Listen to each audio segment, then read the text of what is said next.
कुछ सियासी खबरों का भी रुख कर लेते हैं। मुंबई से खबर, जहां शरद पवार ने आज एक बड़ा ऐलान किया है। एनसीपी अध्यक्ष का पद छोड़ने का उन्होंने ऐलान किया। शरद पवार ने कहा कि अध्यक्ष पद से मैं रिटायरमेंट ले रहा हूं। 2024 के लोकसभा चुनाव से पहले शरद पवार ने एक बड़ा फैसला लिया है और अध्यक्ष का पद छोड़ दिया है। हालांकि कार्यकर्ता मानने को तैयार नहीं है, स्वीकार करने को तैयार नहीं है। कार्यकर्ताओं के आंखों से आंसू आने लगे, उन्हें मनाने की कोशिश करने लगे। हालांकि अजित ने कहा कि भावुक ना हो साहब, फैसला वापस लेंगे, लेकिन क्या शरद पवार एक बार फिर इस पर विचार करेंगे, क्योंकि ये इतना आसान फैसला नहीं होगा शरद पवार के लिए। अध्यक्ष पद से उन्होंने आज इस्तीफा दिया है और उसका ऐलान किया है। इधर शरद पवार की बेटी सुप्रिया सुले ने 17 अप्रैल को ही कहा था, ज्यादा पुरानी बात नहीं है, उन्होंने कहा था कि 15 दिन में महाराष्ट्र की राजनीति में 2 बड़े विस्फोट होंगे। तो क्या ये वो विस्फोट है? शरद पवार ने अध्यक्ष पद छोड़ दिया है। मी विनंती करतो की त्यांनी फेरविचार करावा। त्यांनी त्यांच्या जे काही इथे आता सूचना त्यांनी केली आहे त्याला वापस घ्यावं, मागे घ्यावं आणि आपल्या सगळ्यांच्या भावनांचा आदर करून या पक्षाची म्हणजे जरूरत सुद्धा आहे।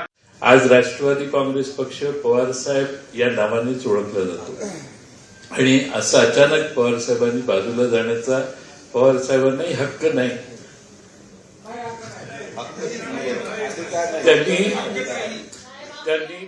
और देखिए, ये इतना आसान नहीं होगा शरद पवार के लिए, क्योंकि उनकी बेटी सुप्रिया सुले ने हाल ही में कहा था कि 15 दिन में महाराष्ट्र की राजनीति में 2 बड़े विस्फोट होंगे। और देखिए, उससे समझा जा सकता है। हालांकि अभी भी ये खुलकर स्पष्ट वजह सामने नहीं आ पाई है कि शरद पवार ने ऐसा क्यों किया है, उन्होंने अध्यक्ष पद से इस्तीफा क्यों दिया है।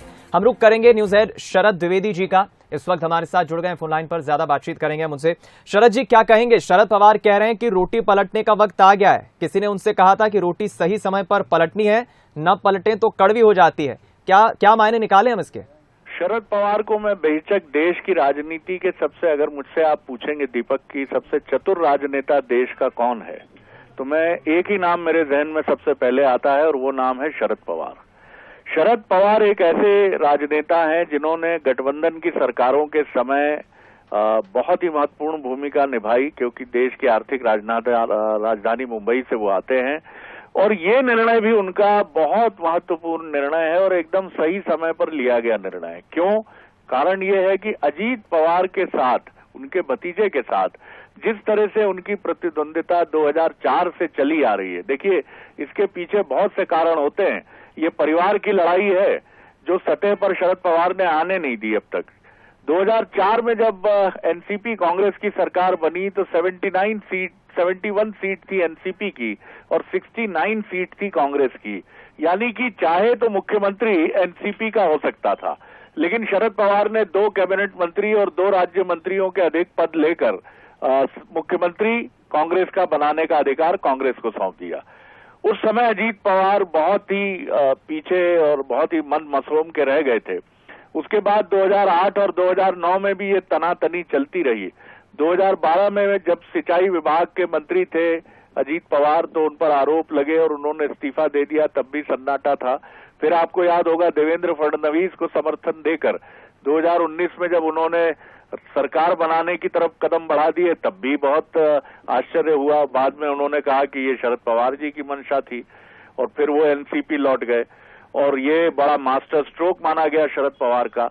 और अभी फिर जिस तरह अजीत पवार के कदम एक एनसीपी के एक धड़े के साथ बीजेपी की तरफ बढ़ते नजर आ रहे हैं, उसकी वजह से मुझे लगता है कि शरद पवार इसके लिए मजबूर हुए हैं।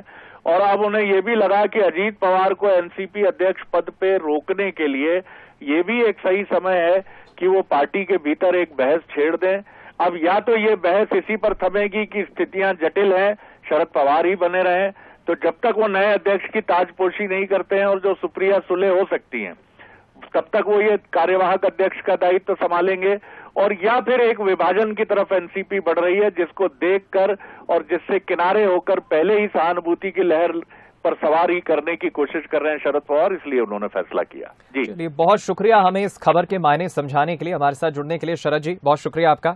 बता दें आपको, 1999 में कांग्रेस पार्टी से अलग होकर शरद पवार ने एनसीपी राजनीतिक दल बनाया था, एनसीपी बनाई थी और उसके बाद से ही वो पार्टी के अध्यक्ष थे।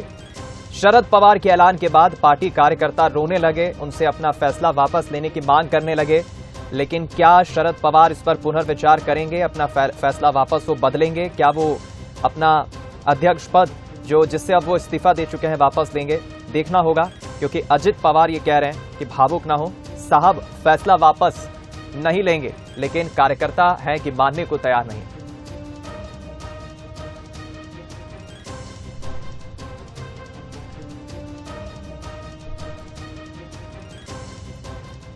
बता दें, अजित पवार ने यह कहा है कि शरद पवार की उम्र को देखते हुए यह फैसला लिया गया है। वो सभी कार्यक्रमों में मौजूद रहेंगे, कार्यकर्ताओं के साथ रहेंगे। अध्यक्ष नहीं है इसका मतलब ये नहीं कि वो पार्टी में नहीं है।